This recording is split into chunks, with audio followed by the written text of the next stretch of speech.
a apresentação e desligo a câmera, né?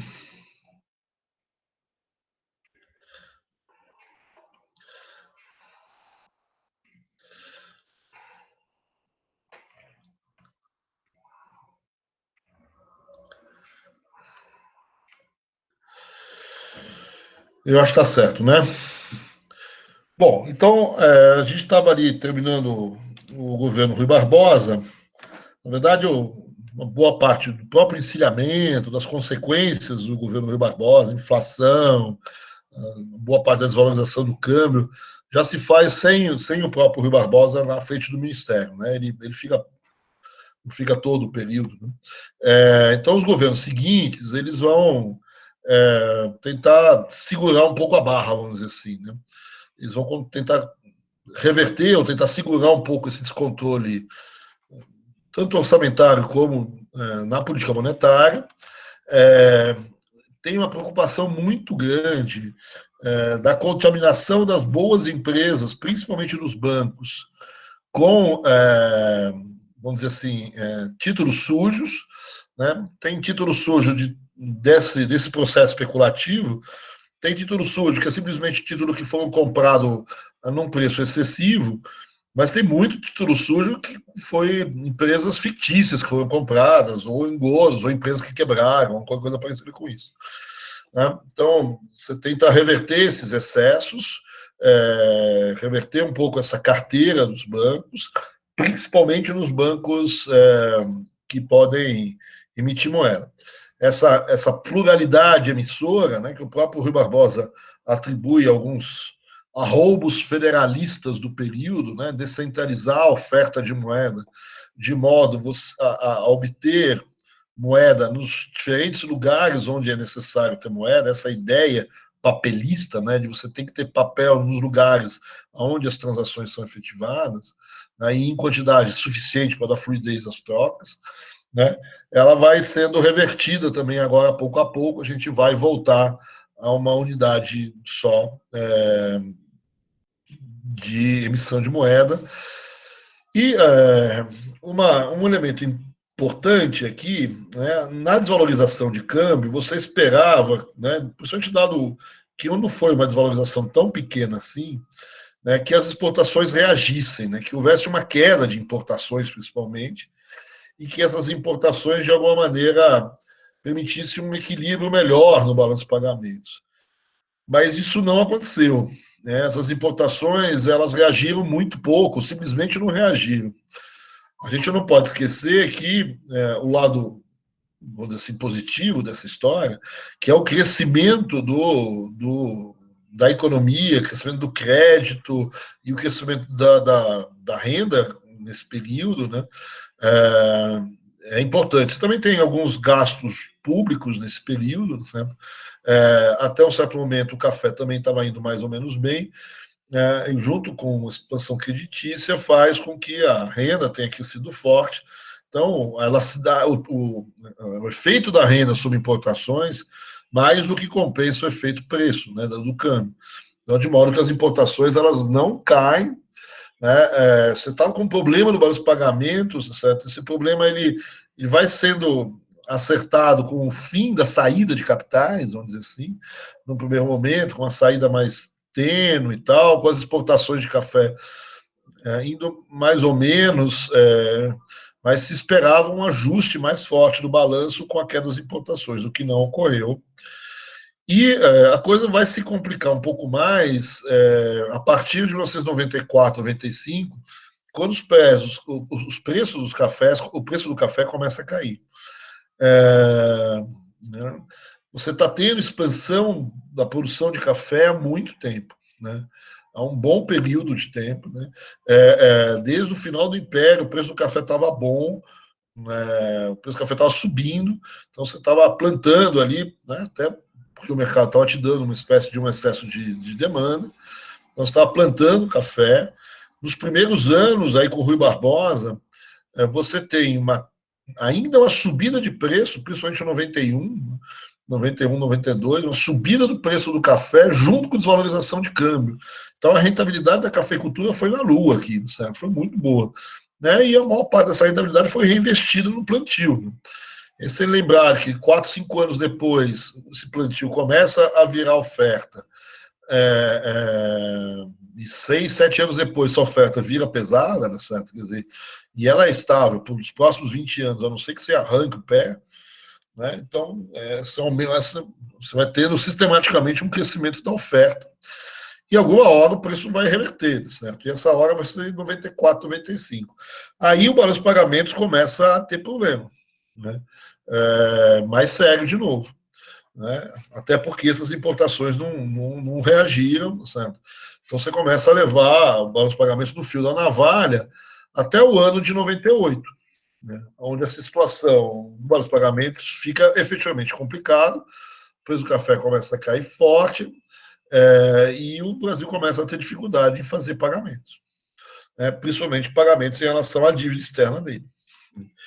E aí o Brasil, então, é obrigado a recorrer aos credores e fazer um acordo com os credores. E esse acordo com os credores vai ser, então, o chamado primeiro funding law da República, né, o funding de 1898, que vai ser, então, um grande acordo com os banqueiros internacionais, principalmente com a Casa Rothschild, que é a grande credora brasileira, e você faz um grande acordo. E esse acordo vai se fazer justamente na passagem do governo para o governo Campos Salles, né? O Campos Salles fecha o acordo na sua viagem presidencial, vamos dizer assim, né? Que era uma tradição dos presidentes, depois de eleitos, eles vão fazer um tour pela Europa e voltam, né? Então, nesse tour é que o governo acerta, né, esse acordo. Então, o acordo no curto prazo é um acordo bastante interessante, certo? Na medida em que você deixa de pagar o principal da dívida por 13 anos, né? E deixa de pagar os juros da dívida por 3 anos, né? É óbvio que durante esses 3 anos, os juros continuam contando e viram dívida nova, vamos dizer assim, né? E por que se chama de funding loan? Porque você pega toda a dívida antiga, toda essa dívida que está sendo paga, você tem esses defaults, assim, esses períodos sem pagamento, e toda essa dívida ela vai ser consolidada numa nova dívida, com condições, agora todas as mesmas condições, mas todas novas condições, mas são condições, assim, vamos dizer assim, do ponto de vista do longo prazo, piores do que as antigas. Então você ganhou no curto prazo, no sentido de que durante 3 anos você não vai pagar nada, né? E depois de 3 anos você volta a pagar o principal, né? Volta a ver devolver o principal da dívida, desculpa, você volta a pagar os juros, desculpa, e o principal da dívida você só vai retomar a devolução 13 anos depois. Só que essa dívida nova agora, que você tem 13 anos sem pagar o principal e 3 anos sem pagar os juros, ela tem condições piores. Ela é uma dívida mais curta, né? Mesmo que no curto prazo não, mas ela tem um prazo final mais encurtado e os juros são maiores, né? Então tem aí uma troca entre o curto e o longo prazo. Então a dívida que é pior, mas você tem um grande fôlego no meio do caminho. E há uma discussão enorme sobre as condicionalidades que os banqueiros, enfim, os credores, eles tiveram de impor ao Brasil, caso o Brasil não pagasse, ou quais são as condições para fazer esse acordo, né? De um lado, você tem a famosa hipoteca da alfândega do Rio de Janeiro, nunca foi executada, né, certo? Mas seria interessante de ver como é que ela seria a execução dos troços. Mas a alfândega do Rio de Janeiro, no fundo, um pouco espécie da Receita Federal da época, né? É ali que se cobrava o grosso dos impostos na alfândega do Rio de Janeiro, nas importações que passavam pela alfândega do Rio de Janeiro. Então, né, se não pagasse, os credores tomariam a alfândega, não sei exatamente como, mas enfim. E a outra discussão é até que ponto os credores impuseram uma reversão na política, uma reversão forte na política econômica, né? E essa é uma parte, então, da explicação do que de fato vai acontecer no governo Campos Salles com o Joaquim Murtinho, ministro da Fazenda. Há efetivamente uma grande reversão na política monetária e fiscal que já tinha diminuído muito, mas uma reversão completa em relação ao Rui Barbosa,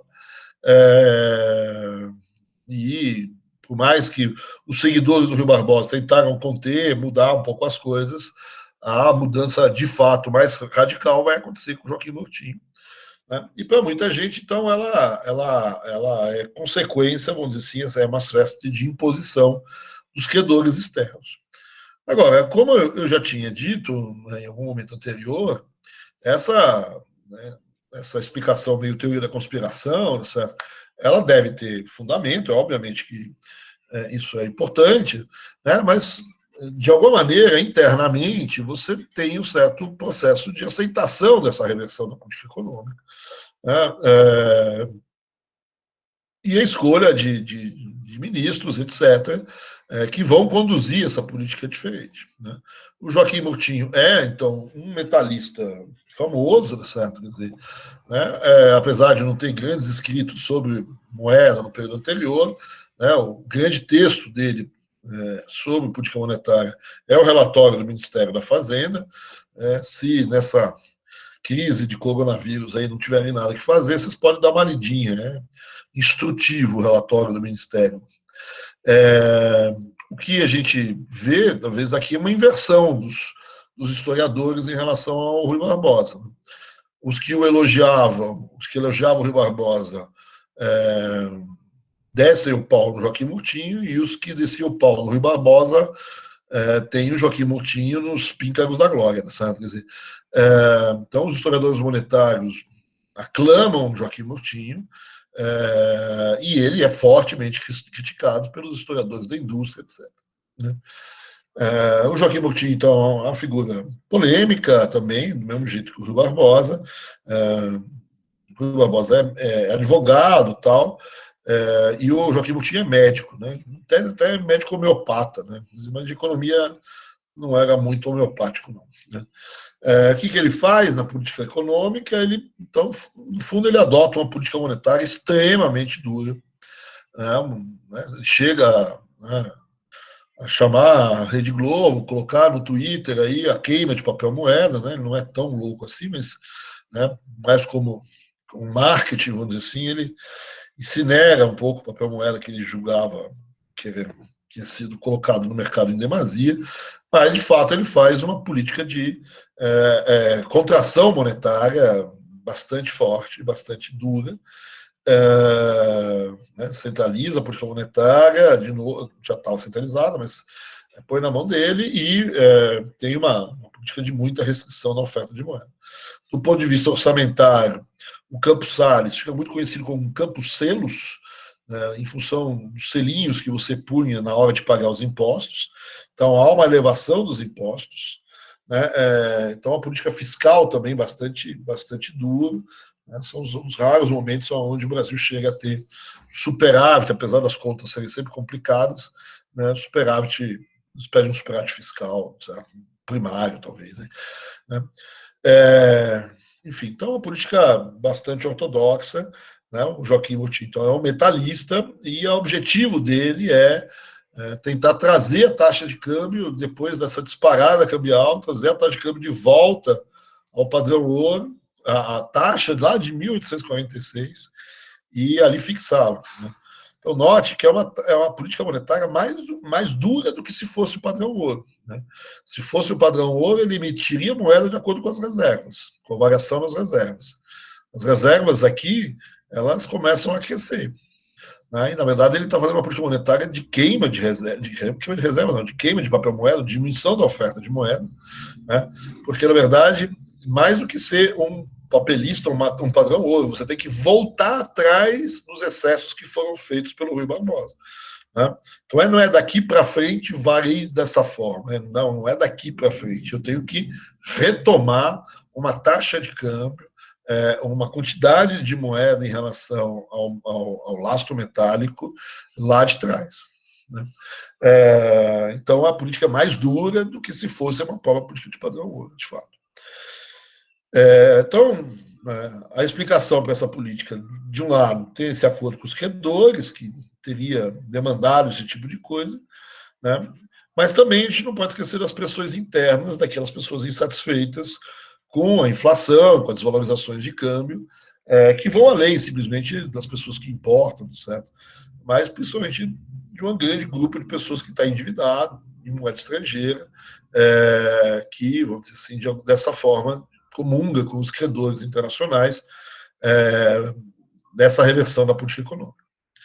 Então, aqui a gente tem, do outro lado, né, não é essa bolinha aqui, não é essa. Na verdade, é a queda mais para frente, ali, 89, 90, que é a oferta de moeda, o M1 caindo, que é a política monetária do Joaquim Murtinho. Né? Essa bolinha está mal colocada. E aí vocês veem aqui, a partir de 1902, um certo superávit fiscal do governo Joaquim Murtinho. De Campos Salles.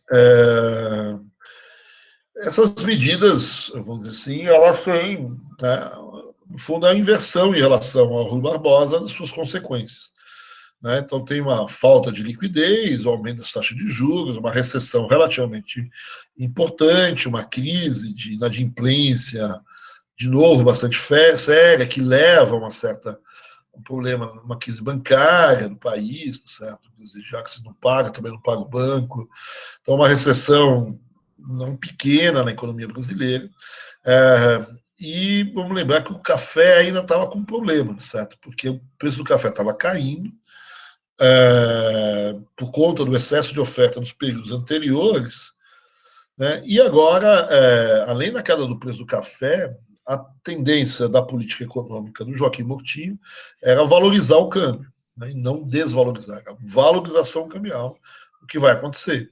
Então, para o cafeicultor, então eu tenho dois problemas. Eu tenho a queda do preço e esses preços cotados em cruzeiros, em R$1.000, caindo ainda mais.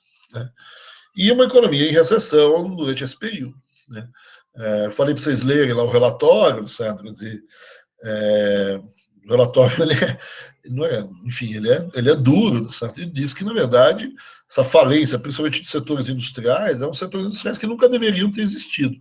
São setores artificiais que foram criados na época do Rui Barbosa e que não deveriam existir. Certo? E quando você mostra que a falência não é só o setor industrial, certo? Que ele diz que é um artificialismo, etc., mas que existe falência, inclusive, de cafeicultor e comércio, bancos, né? Ele falou, olha, é um bando de incompetentes, certo? Cresceu muito a produção de café, e nesse crescimento tem muita gente que não tem condições de produzir, não tem condições de custos, de produtividade razoável. Então, o que está se fazendo aqui é basicamente um processo de seleção natural, fica os fortes e os outros que se mudem, certo? Quer dizer, né, na verdade, você criou excessos, artificialismo, não só na indústria, como nos outros setores, e o que você está fazendo é limpando esse troço. Então, o relatório é bastante duro, né? O pessoal chama de um darwinismo social, na verdade, o intelectual por trás é o Spencer, mas é bastante interessante de ler os argumentos ali. Né? E em relação ao câmbio, certo? Quer dizer, a gente tem aqui a valorização do câmbio, né? A partir de 1898, né? A valorização cambial, que vai até mais ou menos 1905, 1906, quando mais ou menos ali você estabiliza a taxa de câmbio pela caixa de conversão. Essa queda da taxa de câmbio, essa valorização da moeda nacional, né, essa queda do valor aí, que significa uma valorização da moeda nacional, vai ter as mesmas duas interpretações que teve a desvalorização do Rui Barbosa. Né? Se de um lado eu posso explicar essa valorização por conta, vamos dizer assim, da política monetária, olha, isso é a contrapartida da política monetária. Né? Você enxugou moeda, você está diminuindo a oferta de moeda em relação à libra, em relação ao ouro, e a contrapartida disso é a mudança na taxa de câmbio, né? Que na verdade é o preço da moeda. Né? E outras pessoas vão dizer, não, essa valorização do câmbio se deve a um problema de balanço de pagamentos, novamente, não tem nada a ver com a política monetária. E por que o balanço de pagamentos? Porque, na verdade, você está 3 anos sem pagar a dívida externa. Né? E os anos que vão se seguir são anos bons de exportações, não só de café, por mais que o preço esteja caindo, você está exportando, né? E são anos bons de entrada de capital no país, são anos dourados de entrada de recursos na economia brasileira, e são anos onde, por exemplo, também a borracha começa a se expandir de maneira bastante interessante. Então, há um ingresso de capitais exatamente no momento em que a saída diminuiu, porque eu não paguei os juros da dívida, fiquei 3 anos sem pagá-los, e 13 anos sem pagar o principal, né?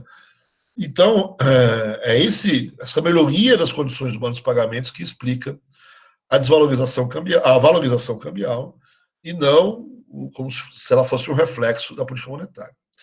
Então, você tem de novo a discussão, as econometrias, de novo, não chegam a grandes conclusões, segundo o próprio Gustavo Franco. Muitas dessas econometrias são feitas, vamos dizer assim, levando os dois momentos em consideração, fazem testes conjuntos, né?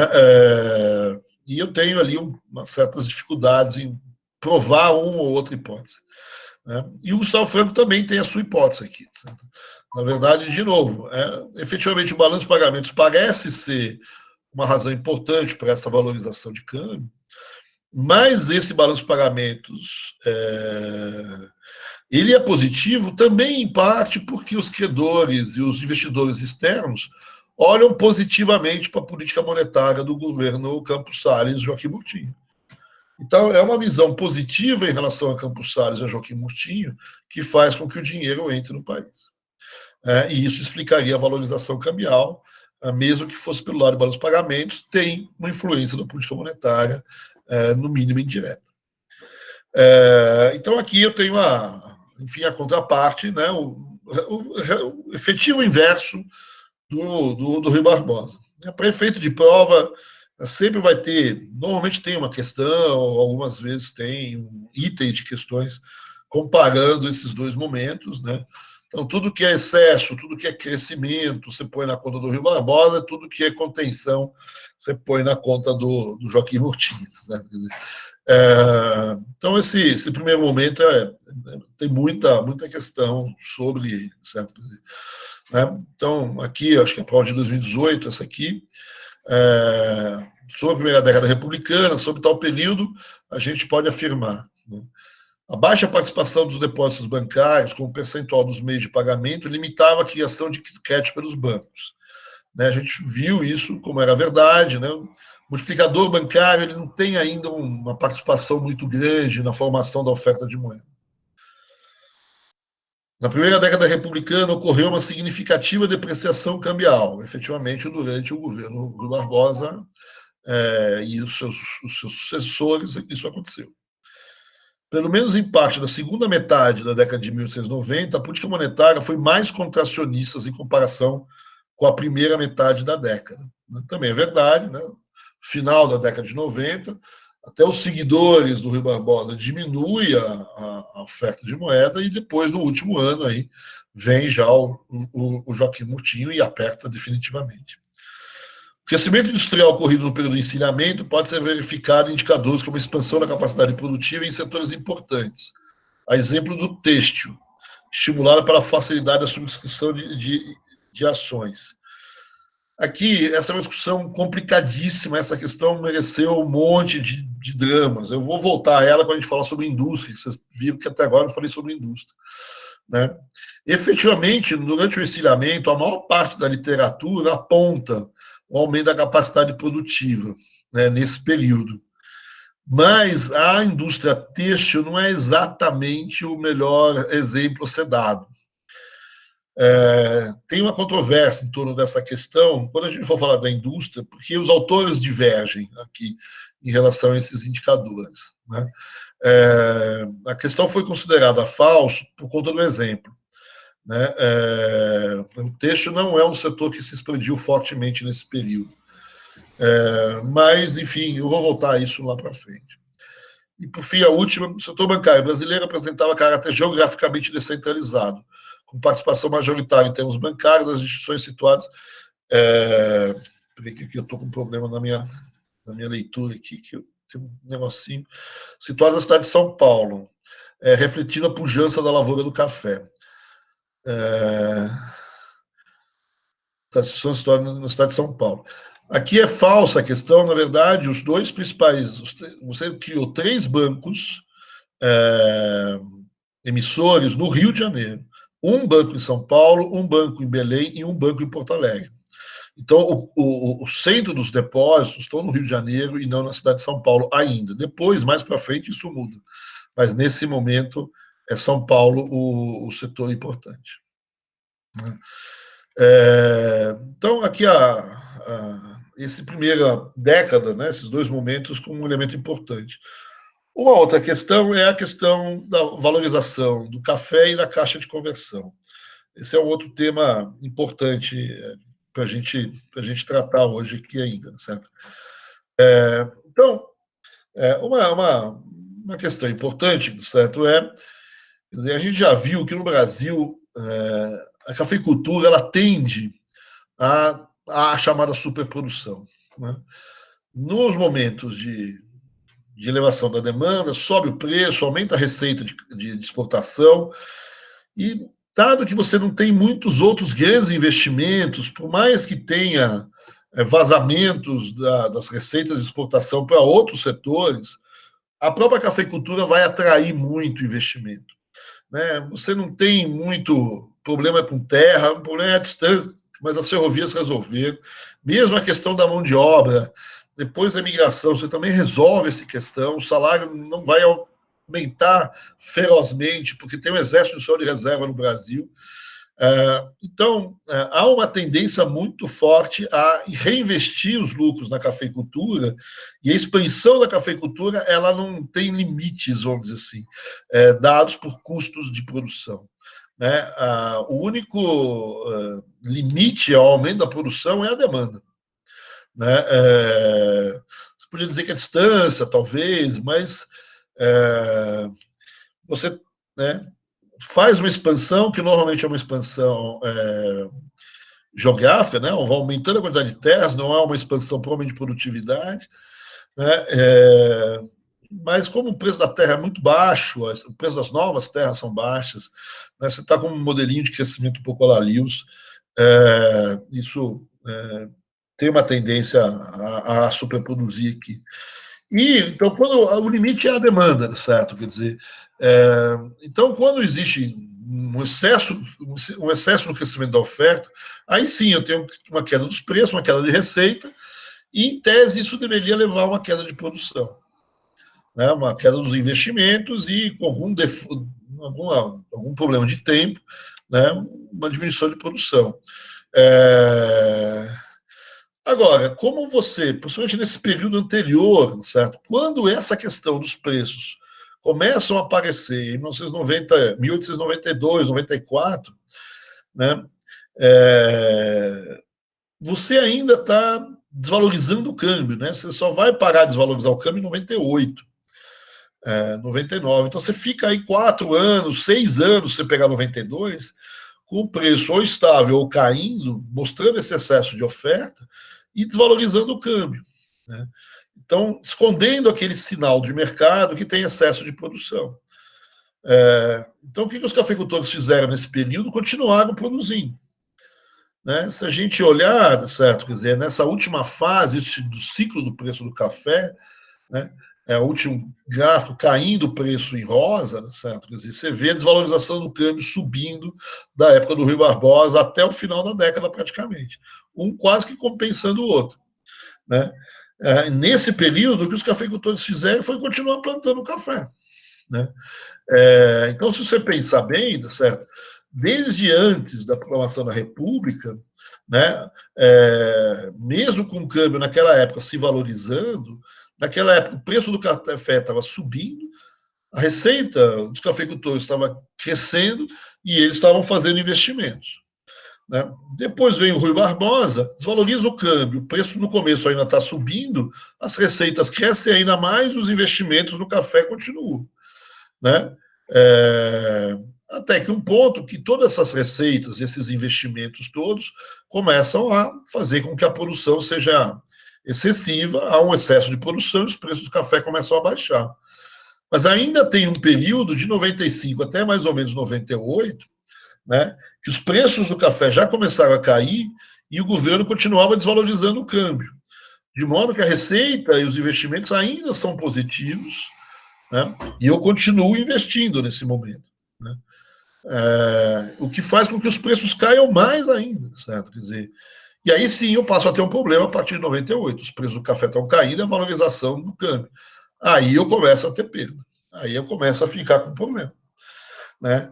E esse é o caso um pouco de eu começar em 95, 94, 95, desculpa, 1904, 1905, né? Essas perdas começam a ficar abissais, certo?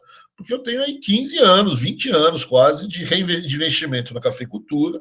Vamos lembrar que o cafezal ele leva 5 anos para começar a produzir e mais 2, 3 anos para produzir bem, né? E vai ficar produzindo por pelo menos 20, 30 anos, certo? Quer dizer, então, o ajuste na oferta não é que nem a produção de soja, né? Que eu planto mais hoje ou menos hoje, certo? Quer dizer, tem aí um efeito arrasto muito longo, certo?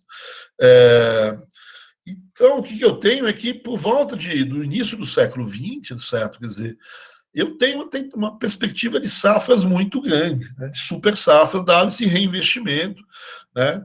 E desde 1904, desde muito tempo, os cafeicultores estão preocupados, tentando ver o que pode ser feito, né? Em 1905, a perspectiva é pior, tá certo? Porque a safra que vinha era enorme, né? O Fagundes lá, seu, já deve ser já o sobrinho do Fagundes, o filho dele, ele abre lá a janela da fazenda de café dele lá em Ribeirão Preto, certo? O que ele vê é aquele cafezal lindo, maravilhoso, florido, todo com aquelas florzinhas branquinhas, bonitinhas. Ele põe a mão na testa e fala: eu estou ferrado com essa quantidade de café que vem aí, certo? Quer dizer, a safra que se prevê para 1905, 1906, certo? É estupenda, certo? Então, a partir daí, precisava ser feito e a gente vai entrar, então, nos chamados planos de valorização da cafeicultura, né? Que é objeto de muitas questões ao longo do tempo na ANPEC, né? Questões abertas, várias delas vêm com questões abertas. Então, vamos separar as coisas aqui, certo? Quer dizer, o governo passa a intervir no mercado de café a partir, então, de 1906, que é o primeiro plano de valorização do café. Antes disso, tem algumas conversas, vão taxar novas plantações para evitar esse aumento, fazer propaganda, enfim, tem várias tentativas, mas, de fato, né, os cafeicultores se reuniram lá em Taubaté, né, junto com os presidentes de estado já, né, e montam o primeiro plano de valorização do café, entregam para o governo federal, que resiste, né, Leopoldo de Bulhões, que é o ministro da Fazenda, e resiste, mas, vamos dizer assim, acaba. Também tem uma transição de governo, e o governo seguinte acaba aceitando. Esse primeiro plano de valorização do café, então, vai ser. Qual que é a ideia desses planos de valorização do café, inclusive do primeiro? Né? Retirar uma parte dessa oferta do mercado, fazer um estoque de cafés, né, limitar o volume de café que vai de fato ao mercado, né, fazendo essa estocagem, tentando então evitar uma queda de preços mais altas e tentando até um pouco levantar os preços de certa forma. Né? Quando os preços estiverem mais altos um dia lá na frente, aí você pode recolocar os estoques de um momento posterior, né? Quando a oferta de café também for menor, etc., você põe esses estoques e dissolve esses estoques. E, obviamente, que nesse momento o preço talvez caia um pouco. Né? Então, você vai diminuir a queda de preços no período recente, no período da safra, né? Daquele momento da produção, evitar uma queda muito forte, né? Segurar os preços e talvez lá na frente você, ao desovar esses estoques, diminua também um pouco o aumento do preço que ocorreria lá na frente. Então você também é uma política também de diminuição de volatilidade, diminuição de riscos. Aí no primeiro momento você evita uma grande perda por conta de uma grande queda de preços. Note que esse tipo de política, para ela funcionar, ela tem algumas hipóteses importantes. A primeira hipótese que é importante é que o governo brasileiro, ou o Brasil, entrando no mercado, ele tem que ter algum poder de mercado. Né? Porque senão ele entra, os outros países cobrem a oferta brasileira. Então ele entra tirando sacas de café, vai ter que tirar um volume significativo para ter efeito na oferta mundial e para efetivamente reverter o sinal. Então ele tem que ter condições de fazer isso, né? Senão vai ter que fazer acordo com os outros, né? Efetivamente, naquele momento, o Brasil é o maior produtor mundial de longe, né, certo? Quer dizer, e tinha um certo controle sobre a oferta, vamos dizer assim, principalmente se você conseguisse contar com as casas de exportação, etc.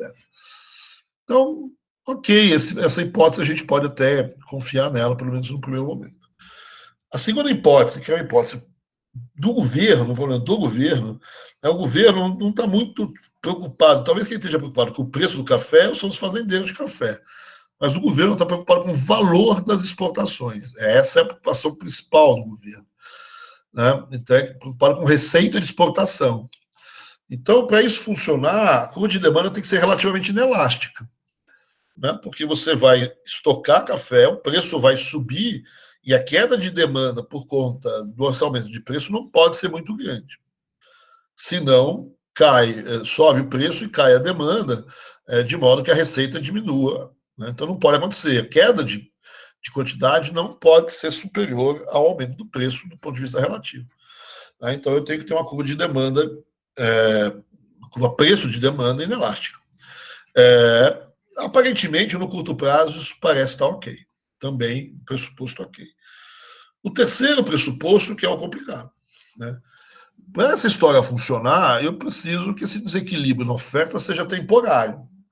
Ou seja, eu estou com excesso de oferta hoje, né?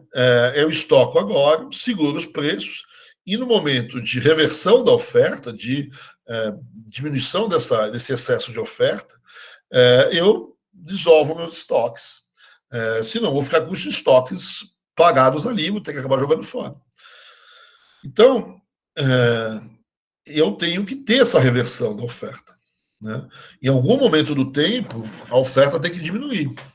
E note, de novo, né, que eu sou com um cafezal, certo? O cafezal é uma planta permanente.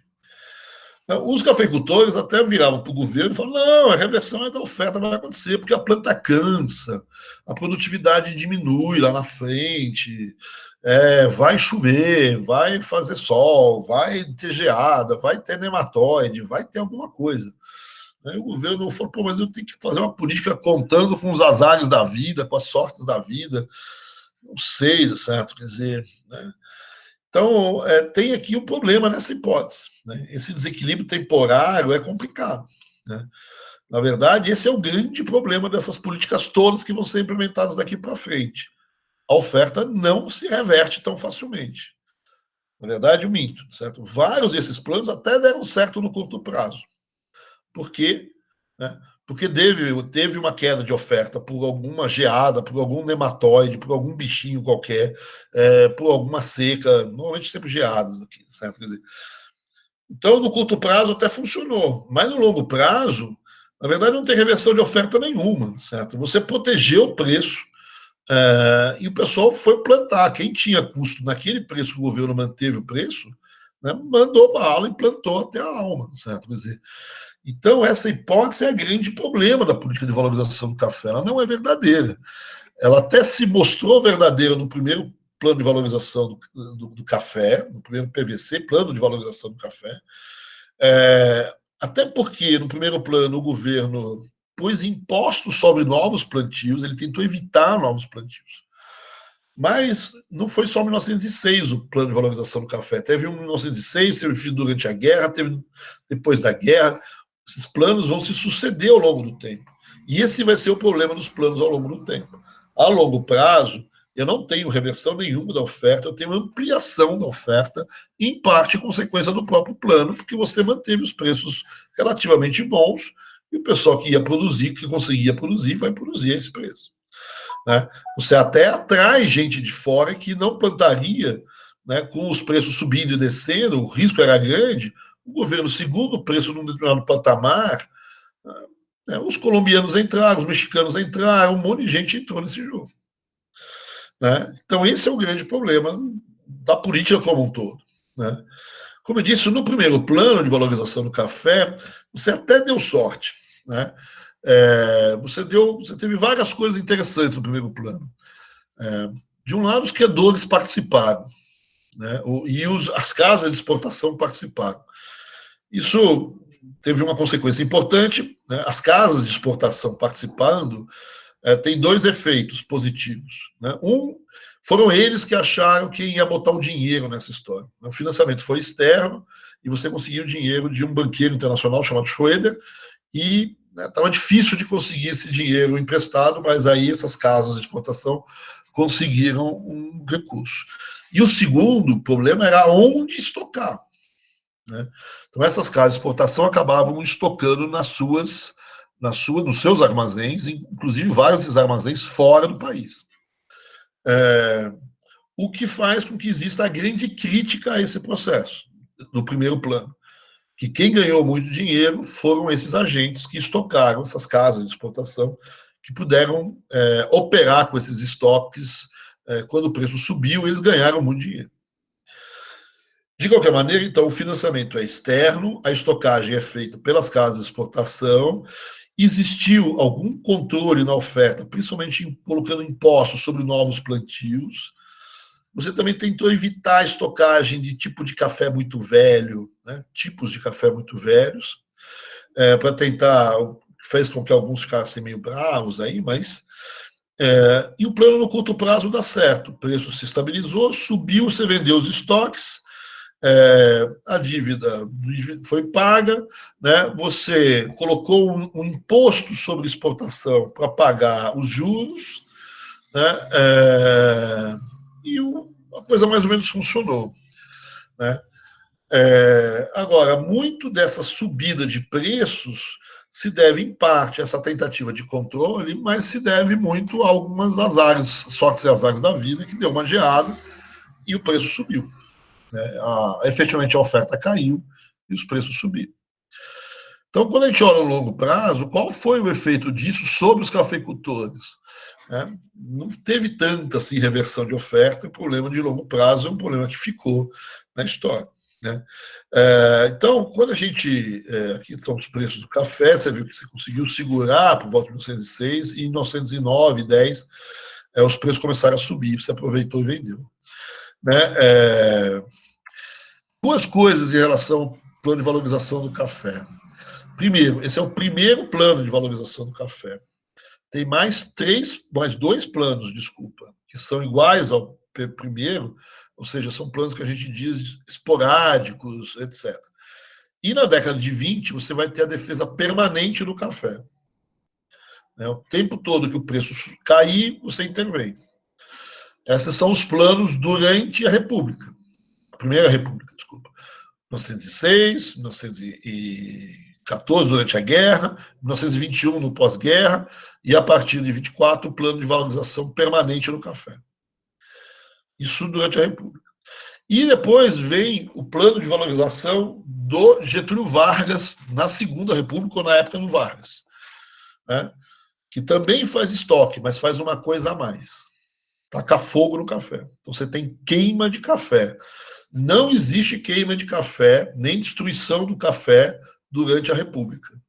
A Primeira República ou a República Velha, enfim. Só vai existir queima de café com o Vargas, né? Depois de 1932. Então, essa é uma separação importante que as pessoas, às vezes, eles perguntam muito isso nas provas. A gente precisa prestar atenção, eu vou voltar a isso quando eu falar dos outros planos de valorização. A segunda questão é o plano de valorização do café, na verdade, o acordo de Taubaté, ele vem junto com ele, vem um troço chamado caixa de conversão, que é o tal do câmbio fixo, que é o tal do padrão ouro, né? E aí a minha pergunta é, por que eu preciso disso? Por que está no convênio de Taubaté a caixa de conversão, né? Que também foi um objeto de resistência muito grande do Leopoldo de Bulhões, que era o ministro da Fazenda anterior, e que depois foi aceito pelo ministro seguinte, que eu estou tentando me lembrar, não consigo, mas eu ainda vai voltar aqui. Então, qual é o problema? O problema é o seguinte, por que eu preciso atrelar ao primeiro plano de valorização do café a caixa de conversão? A caixa de conversão ela vai evitar uma valorização do câmbio, Não confundir valorização do café e valorização do câmbio. O que estava acontecendo com o câmbio desde a época do Joaquim Murtinho, desde 1998? Vocês viram, a taxa de câmbio vinha se valorizando. Vinha valorizando. Né? Quando você coloca o PVC, o primeiro plano de valorização do café, qual é a tendência com o plano de valorização do café em relação a câmbio? Vamos supor que se ele desse certo, e deu, a gente já viu, certo? No curto prazo, pelo menos deu. Qual era a ideia? Era que se o plano desse certo, ia aumentar as exportações de café e ainda ia entrar dinheiro para fazer estocagem. Né? Então, o plano de valorização do café implicava em entrada de libras, dólares, ouro no Brasil. Se eu já vinha com uma valorização de câmbio, essa entrada de ouro, de libras, etc., no Brasil, via exportação e via empréstimo, ele tende a ampliar a valorização cambial. Então, o câmbio que se valorizava tendia a ampliar ainda mais. Aí os cafeicultores olham e falam, mas valorizar o câmbio, o preço, eu consegui segurar o preço. Se continuar essa valorização cambial, aí eu vou perder ainda mais, certo? Quer dizer, perder ainda mais não, eu vou continuar perdendo no câmbio. Vou parar de perder no preço, mas vou continuar perdendo no câmbio. Por que não estabilizar a taxa de câmbio? Por que não fazer um câmbio fixo? Vamos fixar a taxa de câmbio para evitar essa valorização cambial. Essa é a razão. Vamos evitar a valorização cambial para a gente não perder aquilo que a gente ganhou na estocagem de café, no preço do café, né? A gente não perder isso no câmbio. Né? Então a caixa de conversão vem junto para evitar a valorização cambial. Note que muita gente confunde aqui, vai dizer que é para evitar a desvalorização cambial. Eu volto a insistir que essa é uma pegadinha clássica das provas. Né? Então você faz uma caixa de conversão para evitar a valorização do câmbio, né? A queda da taxa. Então aí para fazer isso, você muda o regime de câmbio. Né? E aí você convence todo mundo, certo? Quer dizer, porque o pessoal mais metalista, mais padrão ouro de ser, o que eles vão dizer? Quero que valorize ainda mais o câmbio, quero mais maldade no câmbio. Não, já está usando o padrão ouro, vamos para o padrão ouro. A caixa de conversão é o padrão ouro, é fixar a taxa de câmbio. Então, para eles, está bom, é o que você queria. Mas não é aquela taxa de 1846. Né? Tá bom, mas já é uma taxa boa, fecha ali, tá certo? Quer dizer, então você vai usar um instrumento de padrão ouro que, assim, faz com que os ortodoxos fiquem mais ou menos satisfeitos. E os heterodoxos, que queriam um câmbio flutuante ou que outra coisa, se você usar a caixa de conversão naquele momento, o que vai acontecer? Naquele momento, a caixa de conversão ela vai se entupir de ouro, de libras. Porque, de novo, vai estar entrando dinheiro, está entrando dólar por conta da melhora das exportações, está entrando libra, desculpa, por conta do empréstimo. Então está entrando dinheiro, o câmbio está fixo, o que acontece com as reservas? As reservas estão crescendo. Então, você vai poder emitir dinheiro lastreado, de acordo com os ortodoxos querem, mas aumentar a oferta de moeda. Né? Então você vai para o melhor dos mundos. Né? Você tem câmbio fixo, ampliação do crédito na tua economia. Né? Os ortodoxos estão felizes porque você está no padrão ouro. Os não tão ortodoxos estão felizes porque está expandindo a oferta de crédito nessa economia, tem aumentando a oferta de crédito nessa economia, né? Então você está no melhor dos mundos, certo? É uma panaceia, né, que vai ficar conhecido como o melhor dos mundos. Né? Enquanto essa situação externa estiver positiva, certo? Quer dizer, é ótimo. Né? Você está com uma economia, com uma política monetária expansionista, está crescendo, o café está ótimo, né? Não tem inflação, né? O que é melhor que você quer? Né? Então, esses são os anos gloriosos do padrão ouro. Qual é o drama dessa história? Em que nem tudo é permanente. Certo? Alguma hora esse troço vira. Né? E quando é que vira? Vai virar em 1912, 1913, um pouco antes da Primeira Guerra Mundial. E o que vira? Vira basicamente o balanço de pagamentos. Esse balanço de pagamentos positivo deixa de existir. Né? Por que ele deixa de existir? Você tem várias razões aqui, pelo menos 3 razões. Primeiro, eu voltei a pagar a dívida externa, principalmente o principal da dívida. O segundo elemento é um componente que se tornou importante no balanço de pagamentos brasileiros, que é a borracha. A borracha chegou a representar 25% do balanço, das exportações, perdão. Né? Ela vai praticamente a zero em 2 anos. Né? A crise da borracha é gigantesca em 1910 e 12, entre 1910 e 1913. Então, eu tenho 1/4 das exportações que vão por água abaixo em 3 anos.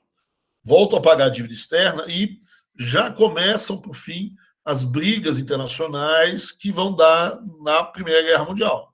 Né? Os conflitos nos Balcãs, as briguinhas aqui, briguinhas ali, e vários países começam a falar com seus agentes, voltem para casa minhas criancinhas, certo? Voltem para casa os investidores externos, é melhor voltar para casa e ficar aqui dentro de casa. Então, você tem várias políticas explícitas e outras implícitas de trazer de volta os fluxos de capitais para dentro do país.